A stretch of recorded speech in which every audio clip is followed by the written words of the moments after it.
Do you know what a good friendship looks like? Have you ever felt like a friendship was one-sided? Or maybe your friendship has changed over time and you no longer feel a connection? Do you have a friendship that zaps your joy, energy, or time? Do you have a friend that makes you feel further from Jesus after spending time with them? Well, keep listening as we discuss red flags in friendships and knowing when to walk away.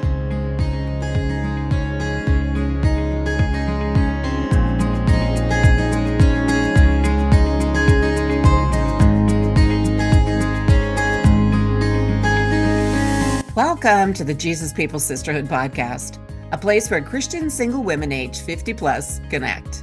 I am your host, Janine Jordan, a Christian confidence coach and leadership mentor in Alberta, Canada. And I'm your co-host, Ellie McCormick, a Christian longevity coach and mentor in the USA. Being single women over 50, we know what it's like to feel overlooked, to have unrealized dreams, to experience the challenges of singlehood, and to be concerned about what our future will look like. We couldn't find anything online for single Christian women over 50, so we created Jesus People Sisterhood just for you, a place where sisters encourage and empower one another through the last third of life, because you are a treasure trove of wisdom and of exceedingly great value. This is an authentic community, a supportive family, with other women on the same journey where Jesus is the center of it all. Here you will find real talk, real community, and real sisters. Join us as we discuss building relationships, whole health, and growing spiritually. We'll review helpful books and articles, chat with guest speakers, share success stories, and have some laughs along the way. So grab your favorite beverage and we'll get started.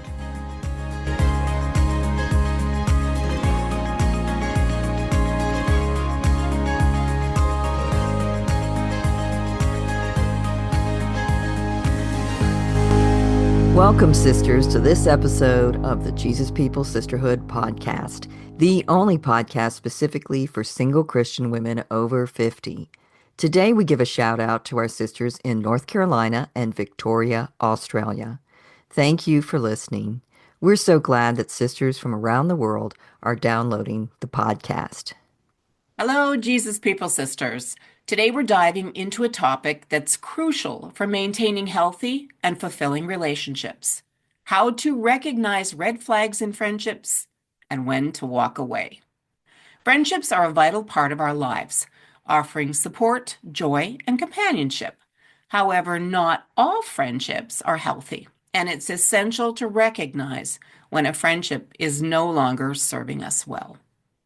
While we'll be sharing today on red flags in friendship, much of what we share you could also apply to work, family, or romantic relationships. Keep in mind that as single, older women, we are in a vulnerable position. Unscrupulous people target single women, older adults, and Christians. They do see us as weaker, vulnerable, gullible. And so I hope all of you ladies to just really listen in today, because we really are targets. It's like a triple whammy for our life circumstances. I wanted to start off today by sharing a personal story of a friendship that I had that was very toxic and where I was targeted, and it took me a long time to figure out what was happening and who this person really was. It was a couple. Well, I was friends with the wife, and I'm just going to call her Leslie. And the husband, I'm just going to call Mike. And they were a couple that were in ministry. They moved after I did and became part of the church we were in, which was relatively small church. They had a lot of chaos when they first moved there, and I hadn't been there that long, and this was the time when I was going through a divorce, so I had a lot of things going on too, but I had a real heart to serve others. So I offered to help them when they were moving stuff in and with their kids. Then we kind of became friends that way. And then over time, and this friendship did go for several years, probably about 5 years. I would say people probably thought we were pretty close friends, best friends maybe. And I had some other friends that I was pretty close to too that went to the same church. But we were good friends and our daughters were good friends. But over time, this couple would do a lot for our family. The husband would take my boys to things and we would spend time at different events with the church or with the Christian community where we lived. They would help me out on different things.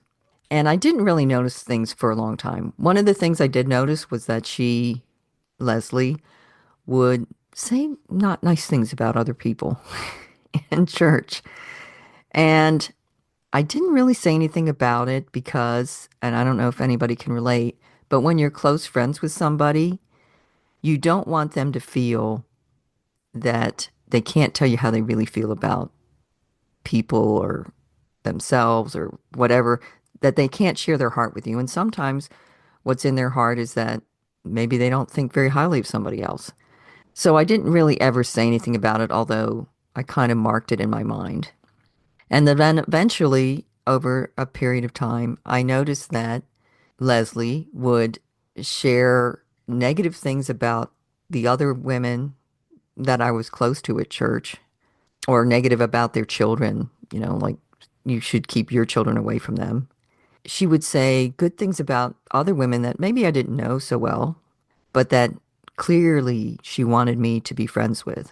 I'm sharing this because it was over time that later, when I look back at it, I started to see that this person was just controlling me. They wanted control of me and my family. I also started to realize that they insisted on doing all these things for me that I never asked for. So keep in mind that, yes, I was a single mom and I was going through a lot, but I never liked to ask people to help me for anything. It was really, really difficult for me to ever ask for help. And I noticed that with this family, they kind of like insisted that they have me do this or I should do this with them or allow them to do this. But the very few, and I mean very few times over those years that I ever asked them to help me with something, the wife would say no and respond as if like, I already do so much for you. Like, how dare you ask me? And it was, of course, much later that I realized it was because they never really wanted to help me with anything. It was that they wanted to control me and they wanted to say to people, look, we're helping this poor single mom family. Probably some of you can relate to when you realize you are just a project. They don't really like you. They really don't really care about you. They're doing these things for you to make themselves look good. And I started to realize this. This went on. Some of the other things, there's probably other red flags that I noticed, but I would say obviously the talking negative and trying to control who I was friends with, the kind of controlling what I did and what they thought I should do. And also, there was weird thing about this person. I noticed that they used a lot of flattery, and that does not go anywhere with me. I don't really like flattery. She would try and do it with me, and I would just like, oh, okay. But it really turns me off. But I saw not only me, but with other people that she would just gush over them. Flattery, what is it Derek Prince said? Flattery is not about the person that's being flattered. It's about the flatterer, right? They're doing it for themselves. And that was a real turnoff. But then she also would say kind of mean things that you wouldn't say to a friend, like, you don't look green. Yeah, orange is not your color. It's like you're wearing orange. Orange is not your color. Or, you really Mm, shouldn't do that. Or these kind of negative comments. It's like, I wouldn't say that to my friend out of the mm, blue. If they asked me, if maybe they asked, hey, do you think I look good in this? I might say, you know what? I think such and such would be a better color. But no, mm, as I'm sharing these things, some people might say, well, gosh, it's just so small. And in a way, that's what we say to ourselves as Christians, right? We're like always making excuses for other people and being harsher on ourselves. If you're a sincere believer, that's how we tend to be. But the problem with that is that when you have somebody who's toxic, or you have to question whether they're really a follower of Jesus or not, that those are real red flags. That's how they work. They don't just jump out and say, hey, I'm toxic and I'm using you. mm, mm. It's this insidious, covert thing most of the time. And that's exactly one of the reasons that Christians get targeted and women get targeted because we tend to always be questioning ourselves and saying we got to believe the best and being somewhat naive and gullible because there's a reason for that because they know that we're always trying to give people the benefit of the doubt. So at some point, after years of this friendship with this person, all the different ways that she treated me started to wear on me. And I really was like not enjoying this friendship at all. And there was a few things that happened in succession and that were kind of like where this this just broke this camel's back. I think I would have probably, if I could have just kind of slowly separated myself from this friend, I would have done that. But these were just so, the way she treated me was just so incorrect. And I had reached at this point in my life, after going through the divorce and everything, where I was able to go and tell people, I could do Matthew 18.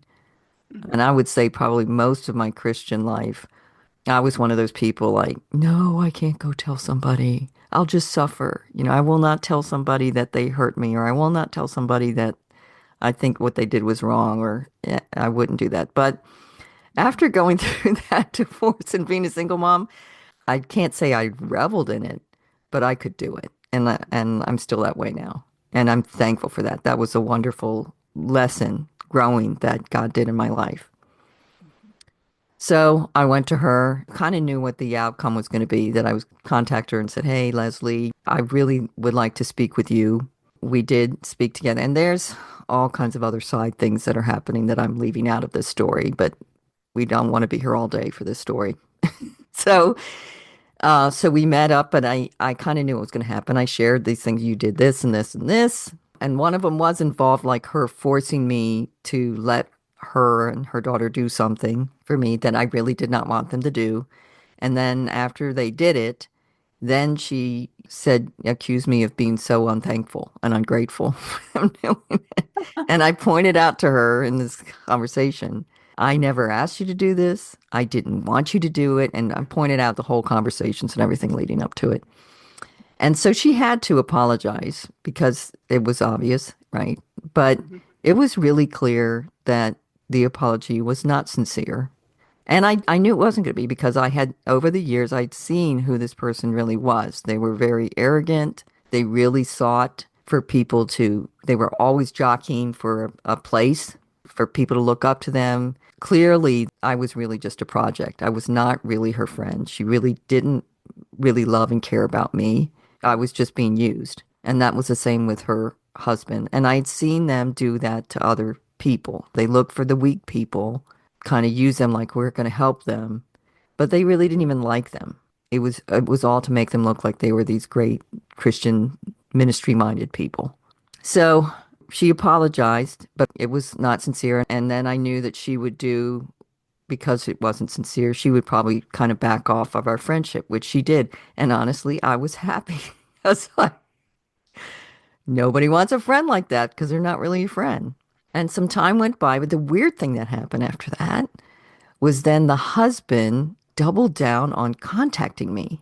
Wasn't like a weird, like romantic or anything like that. He was sending stuff out for their ministry. So he's sending text, and it's to me and to a lot of other people too, and emails. But the fact that it exploded after she backed off from the friendship, which I was thankful for, is like, well, I got rid of her. But now the husband is like, I had to ask him, please stop texting me. I mean, you're just exploding my phone. I'm just constantly getting beeped with these texts. And it was just weird. Hmm. Right. And I still had to see her. We were in this small church, so we would still see each other. And I mean, we were amicable. It was kind of like I didn't say anything bad about her, or treat her badly or anything. And she would still look and say hi and stuff. There wasn't anything like that. Although I did suspect that I'm sure she's probably saying bad things about me behind my back, but she was probably doing that before. Mhm. Because if you're friends with somebody, you have interactions with somebody, and they talk bad about other people, you better believe when you're not around, they're talking badly about you. So that went on for a while. And then something, I think the guy, Mike, the husband, sent an email that was, and it was sent out to, I guess, people that supported their ministry, where he sent something that was kind of patronizing. Remember, I really did not want to hear from them anymore. So I did call them out on it and I responded and I said, I think that you sent this to all these people and they're all mature Christians. And yet what you wrote was kind of patronizing. To make a long story short, kind of it had a back and forth on this email conversation. And it ended with him basically threatening to report my family to CPS. Mm. Now, there are just people out there who weaponize family services. And so that's how they feel like they're going to control people or hurt people or get revenge. And this guy was one of them because there was another family in that church. It was an intact family. It was a husband and wife, but there was a lot of marital problems and there was a lot of health issues with the family. And the wife was under a lot of stress for a long time. And these were one of the other projects of Mike and Leslie was they really helped this family, and especially the wife. And then I don't know, I guess the wife didn't do what they wanted. And then that husband threatened to report her to CPS. Hmm. And they were witnesses to him doing that at church. He did it in front of people at church before me. I didn't find out about this till a little bit later. But I did know, I was friends with them all those years, how they just kind of dropped this family like a hot potato and then started saying bad things about him. So I guess that must have been it. Now I realized this was happening to me. It was like Hmm. I wasn't becoming their little peon that followed them around and did what they said and worshiped them, the group that they wanted to create of little worshipers. I wasn't going along with it. Hmm. And so now they try to threaten, it's like the same MO, threaten with reporting me to CPS, saying bad things about me. I started to think that, first of all, obviously, that this guy's terrible. Hmm. But what I could do about it was I did show my pastors the email exchange. They all said, well, we're going to tell this guy he can't do that. And they all knew because, again, he had threatened this other woman at the same church. So they kind of said they didn't they didn't discipline him or anything. And this is kind of like how things go too. But they just told him, you can't treat this person like this. And I think they did kind of threaten him. If you do try and go after this person or threaten them or do anything to her and her family, then we're going to pull all support for your ministry. I can't say for sure because I was not in on any of those meetings. They just told me that they were going to stand with me and try to comfort and encourage me that not to worry about this guy. And so I told them, okay, but still going to be going to this church. It's a relatively small church. I don't want them interacting with my family. I wanted to be protected from them because these people had basically tried to control me and my family, and then they were trying to hurt me and my family. And I knew that this woman was already poisoning the water about me and my family. They said, okay. So what happens, they weren't supposed to talk to us. The church was small, but it was big enough that could just avoid people and stay in one side of the room or whatever. The wife really couldn't handle that, and it wasn't pleasant. So eventually left. There was a lot of red flags for a long period of time, and I didn't do anything about it.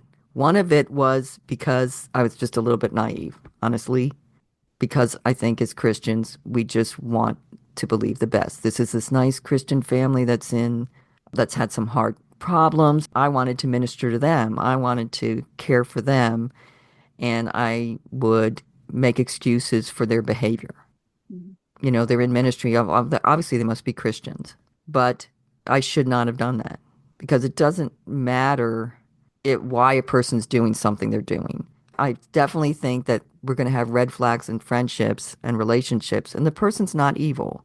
The person may not even be toxic, but they're causing pain to us, and we need to recognize that, whether it's to speak to that person and maybe salvage that relationship or to determine that, hey, this is not a good friendship for me.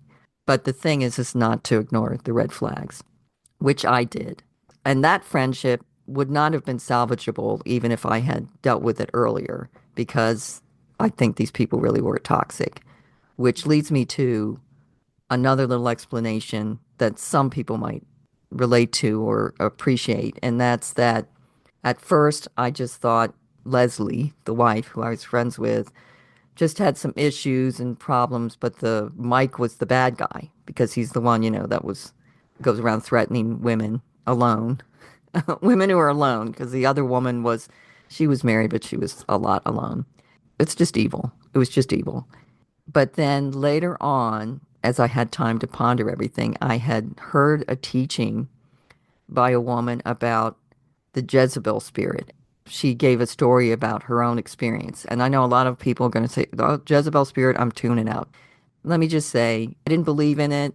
It wasn't even on my radar because I was a Christian for many years, not that nobody ever talked about that kind of thing. So let's just, if that's like, hey, Ellie, I don't believe in that, that's completely fine. We'll just agree to disagree. But it was at this time in my spiritual walk where I heard about it and I heard this teaching, this woman sharing her own experience with people. And it just opened my eyes to see that's exactly how Leslie was. She fit to the T the pattern and the way that somebody with a Jezebel spirit operates. Because the person that I listened to, I didn't know her. She was on the other side of the country, nothing. And I don't even know how I found this teaching. So I really felt it was from the Lord. And also seeing this idea that her husband's behavior was very much like Ahab. So some of you are going to say, no, I don't believe that. But I do believe that we have patterns in scripture, patterns of behavior that you'll see in people, and that is from scripture, that you can see that that's kind of how people are. And even in scripture, you have types, right? You have a type from one time period and then to another time period in scripture of the same kind of type of person. So I'm just sharing that with people who do believe in the Jezebel spirit or think or wonder about it, something to look into. Because those people are the kind of people that are going to hurt you and harm you. And that's why I want to share that so that to warn you and to have your eyes open to that there's those kind of people out there. And this is who I would say Mike and Leslie were.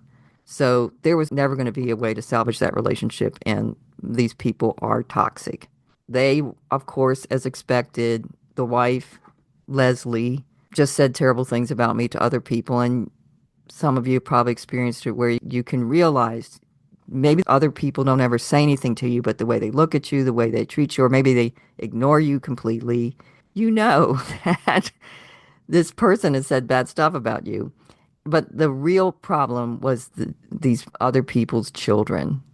So that's what finally made me leave with my kids, is because some other of these friends of hers who I can't say they outright mistreated me, but you sense the cold shoulder. But their daughters doing that to my daughter, or their daughters being disrespectful to me. I'm some horrible woman because of whatever that Leslie shared. That's what I really couldn't stand. I didn't care about the moms because if you would just believe what somebody else says, then I question your Christianity. Anyway, I would not want your friendship and I would not want your good opinion. I mean, I just don't care about those things anymore. But seeing my daughter mistreated, I couldn't stand that. So, so we ended up leaving the church. My whole reason of though sharing this story is because I let those red flags go. And again, I that relationship wasn't salvageable, but some people's are. So you need to deal with it as soon as you can. But I and my family, we were harmed because I let that friendship go on. And if I had allowed myself to see the red flags or the ways I was suffering, or that, gosh, she noticed these bad things about Leslie and Mike and said, I should not be around these people, right? I should have seen that earlier, and that would have saved a lot of harm. I may not have had to leave the church.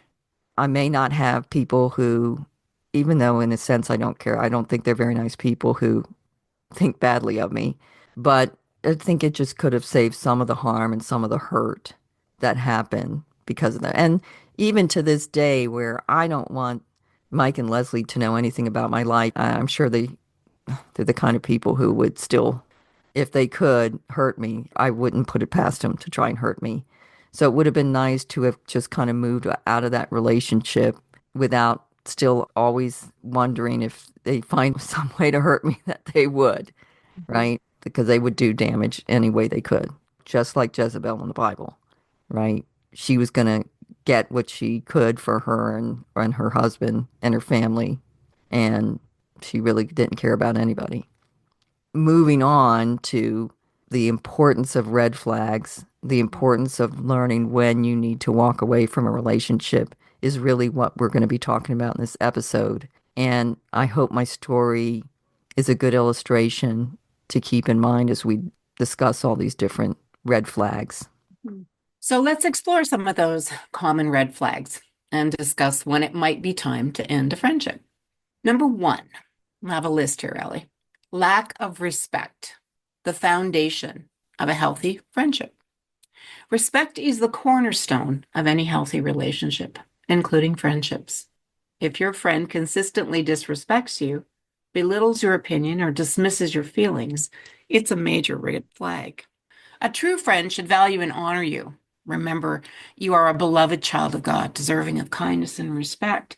And we can see through some of the ways that you told your story how you really were disrespected, that you were not listened to, and your opinions really didn't matter when it came to something that you wanted, and say they didn't. And so I think that there's a lot to glean from that. And it's very difficult to remember sometimes that you are deserving of respect and kindness when you feel that you should somehow examine yourself or take time for that reflection of your attitude and behaviors.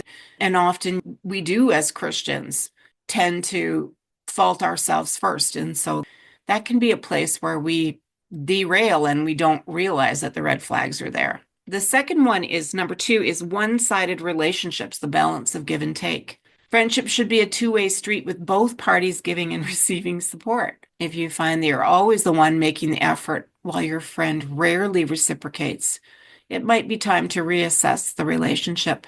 A healthy friendship involves mutual care and effort. And it's not always 100%, 100% from either side. Sometimes we have situations where somebody has to nurture and support somebody a little bit more when somebody's going through a rough time or something like that. So it's not necessarily 50-50 all the time, but if there's no reciprocation of time, effort, those sort of things, then it isn't a relationship that involves mutual care and effort. Yeah, I think there's a lot of people that I hear about where the friend is always expecting you to help them and do these things for them, but then they're really never willing to help you. They're never really willing to do things for you. Or they're always calling you when they want to talk about their problems, etc. But the minute that you are sad or something and want to talk to them, well, look at the time. Right, right. It's like, Have to yeah, go. Yeah. I just I can't deal with this.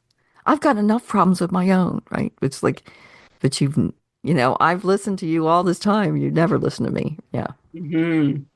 Number three is gossip and betrayal. Trust is key. Okay, so the story I just told, Hmm. gossip and betrayal, definitely. Trust is essential in any friendship, in any relationship. If your friend frequently gossips about others or betrays your confidences, it's a sign of a toxic relationship. A true friend should be someone you can trust with your secrets and who speaks well of others.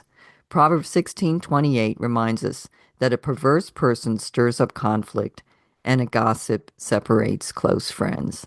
Yeah. I do want to say 1 through 3 is that this is something that has to be not a one-time thing, right? Because at some point, they may be in a season of trauma, crisis, where they really going to need all your help and they can't give a lot back. But Right. if your whole friendship is that's when it really becomes a red flag. Or maybe they say something that belittles you or hurts your feelings, but they don't do that all the time. It's just sometimes we have blind spots. Or maybe they said something not nice about somebody else. We've all done that. You got to really be asking the Lord for guidance to determine, is this a red flag because this is really who this person is? Or is it just kind of a one-off because we're all imperfect? Right, right. The key phrase there is over time. Yeah. Right. So if there's a pattern of the same kind of behavior that's toxic, then yeah, that's the red flag. Now, four is emotional manipulation, recognizing toxic patterns, which is what I was just saying. Emotional manipulation can be subtle but incredibly damaging. This includes guilt tripping, gaslighting, or using your emotions against you. And if you find yourself constantly questioning your feelings or sanity, it's a red flag. A loving friend should uplift and support you, not manipulate your emotions for their gain. And I think that that's just a self-evident kind of thing. If you're feeling that somebody is altering your reality or stating untruths or changing what you say or trying in some way to influence you so that you are having to deny a truth, then obviously that's not the kind of relationship to be in. And I think that so many people get hurt that way. And again, it's because we often reflect and think that we're at fault first before turning around and taking a good look at the situation and listening to Holy Spirit saying, no, you're right. This is the truth. This is exactly the way that it is. And not just going on and acknowledging that, yeah, you have every right to feel the way that you do and every right to express that as well. Yeah, you want to explain what gaslighting is for people who aren't familiar I, with that term? right. I think that that came from the movie Gaslighting. Was it called Gaslight? Actually, It's you're called way better Gaslight. Yeah, it's a at Gaslight, 1940s film, black and white. It's a good right? film. Yeah, right. And why don't you tell the story? Yeah. So the movie in the Mm, movie, the story is this guy. He's not a good guy, and he marries this young woman, but hmm he only marries her because he wants to get access to this London home that I think belonged to her aunt or something. I don't remember. It's been years since I watched the movie. But he wanted to get access to this London home because I think he's looking for hidden jewels or something. So that's the only reason he married her. And I think he may have killed her aunt originally. Okay. So he gets married to her and then he gets her to go move back to this London townhouse. After that, he spends that time looking secretly in the house for these jewels. I think it's jewels. And he starts making the young woman is played by Ingrid Bergman, starts making her think she's crazy. He's hides things and tells her, "Where is this?" She goes, "I don't know. I left it here." And then he takes it out of some drawer and he goes, "No, you put it here." And so the term gaslight came from this movie called Gaslight, where somebody is denying or distorting reality, your reality, and they're doing it with the purpose of making you think you're crazy, to manipulate you. Again, this is something that works really well on Christians because we always want to believe the best about other people. And we will always, as we're taught to, look at ourselves and analyze ourselves and look where maybe we're wrong. So it kind of gets used against us. So gaslighting is where somebody is telling you a reality that's not true Right. to make you question what is really true. hmm Yeah. To get you to do what they want. Oh no, that didn't really happen. Oh no, I never really said that, Right. etc., etc. Yeah. hmm Okay, number 5 is inconsistent behavior, the roller coaster of uncertainty. So, inconsistent behavior, it can leave you feeling confused and insecure if your friends' actions don't align with their words, or if they blow hot and cold. It's a sign of instability. Consistency is key in building a secure and loving friendship, and we all deserve someone who's reliable and steadfast. hmm Yeah, that's true. I think inconsistent behavior is definitely a red flag. And we talked about love bombing and a romantic relationship where somebody is extremely attentive in the beginning and may send you flowers every day for a week or two, and then, of course, they later on in the relationship treat you poorly or that tapers off quite a bit. And all they're trying to do is just sort of hook you into the relationship. Just something to be aware of if there is no real consistency in their actions and their words, if they don't follow through with what they say they're going to do. Yeah, that happens with friendships too. where people, It does. all of you meet somebody and they're like, seem like they're going to be this great friend and they say all these wonderful things about you and rave about you. But Hmm. then, I don't know, it doesn't seem like they actually really like you. There's probably some ulterior motive, Hmm. right? Or the classic fair weather friend. There's Right. nobody else around and they want to have somebody to hang out with. So then you're wonderful, but then, hey, something better comes along, drops you Right. like a hot potato. Hmm. Hmm. Okay. Number 6 is lack of communication, the silent killer of friendships. Communication is the lifeblood of any relationship. If your friend avoids meaningful conversations, shuts down when issues arise, or refuses to listen, it's a red flag. Healthy communication involves active listening, empathy, and a willingness to work through problems together. Without it, misunderstandings and resentment can fester. When you're two people from two different places with two different life stories, and you're coming together, and all relationships are work. Every relationship is work. It may be fine at times, but you're going to have to keep the lines of communication open, and you're going to have to be able to confront situations when things arise that you really need to address. And so that active listening, having the empathy, and a willingness that you both want to work through the problems together, because it takes time and effort to overcome misunderstandings. And if you don't do that, just like I said, resentment can fester and our relationships can just become just something that you're just tending to and not really, it's just not really moving or progressing forward. And so that lack of communication is just the thing that we all need, whether it's romantic, whether it's a friendship, or whether it's, any kind of relationship, even working business relationships as well. Yes. Number 7, disregard for boundaries, respecting your limits. Mm. Boundaries are essential for maintaining a healthy friendship.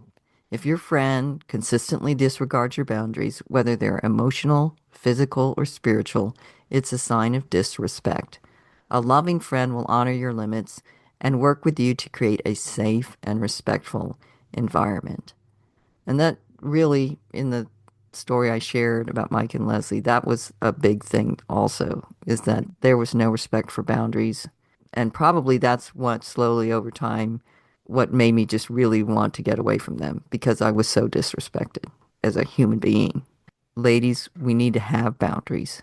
Mm. We need to have boundaries that we protect for ourselves, and we need to let people know what they are. It's a loving thing. You have to determine what your boundaries are, and then you have to share them.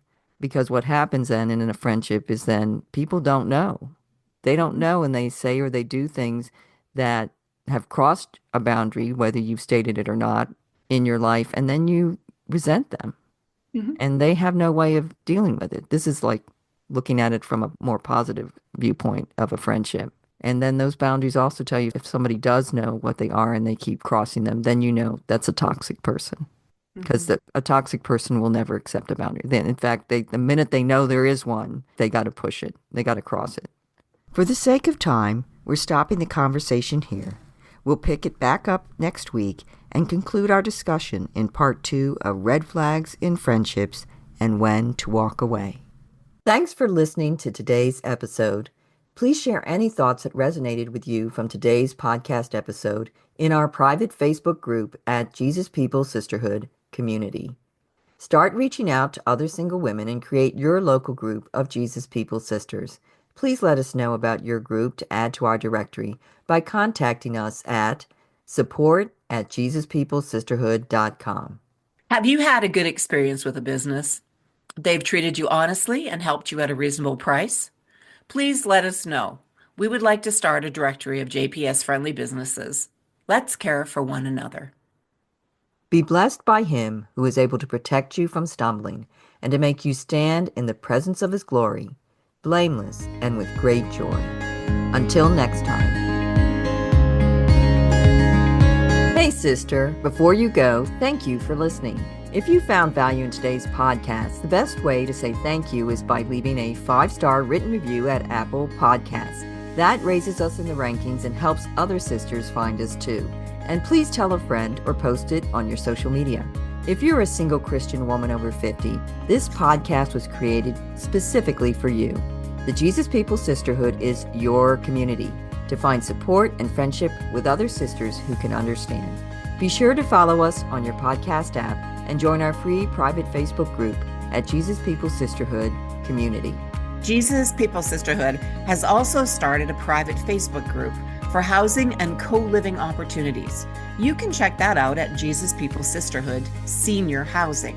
You can also find us on Facebook at Jesus People Sisterhood and individually for Janine at riseupcoachingandconsulting.com and for Ellie at samaramountain.com. And ladies, this is the necessary disclaimer. Our podcast content is for informational purposes and does not constitute professional advice for mental health, medical, legal, financial, or other areas. The opinions of the guest do not necessarily reflect the opinions of the host. It is our heart that this podcast will be a blessing to you. Together, let's build a powerful sisterhood with Jesus. Make a friend, add a sister, across the border and around the world.